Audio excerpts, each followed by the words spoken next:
Hello साथीहरू, मैले चाहिँ पुस महिनाको पानीबाट बन्ने अचार बनाउनु भएको पहिलोचोटि। मैले चाहिँ मुला गाजरलाई काटेर धोएर 2 टुपी काटेर काउलीलाई पनि धोएर सफा गरेर राखेको छु। त्यस्तै गरी खुर्सानीलाई पनि मटरको केलाउँदैछु यहाँ।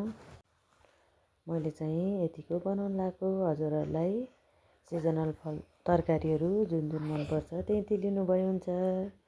अब मैले यिनीहरूलाई आफूलाई मनपर्ने पिसमा चाहिँ काट्दैछु। मुला काट्दैछु मैले। त्यस्तै गरेर मैले फेरि गाजर काट्दैछु। गाजरलाई नि सानो पिस गरेर काटेको है।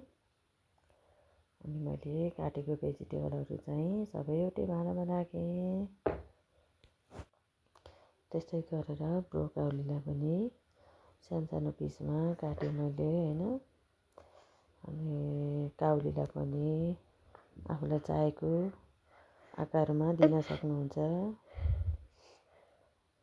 अनि खुर्सानीलाई पनि 2 पिस गरेछु मैले। अनि यो चाहिँ सबै एकै ठाउँमा राखेको मैले काटेर। भेजिटेबलहरू सिजनल तरकारीहरू कुन मनपर्छ हजुरलाई त्यही राख्नुभयो हुन्छ।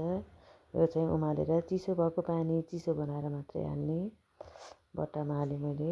यो चाहिँ डुब्ने गरी राख्नुपर्छ है। अब यसलाई 10-15 दिनसम्म घाममा राख्ने। 10-15 दिनमै खाने हुन्छ। यो चाहिँ कस्तो हुन्छ म हजुरहरूलाई फेरि भन्छु खाएर है। हस्, थ्याङ्क यू साथीहरू। मेरो भिडियो हेरिदिनु भएकोमा सपोर्ट गरिदिनु होला। Thank you.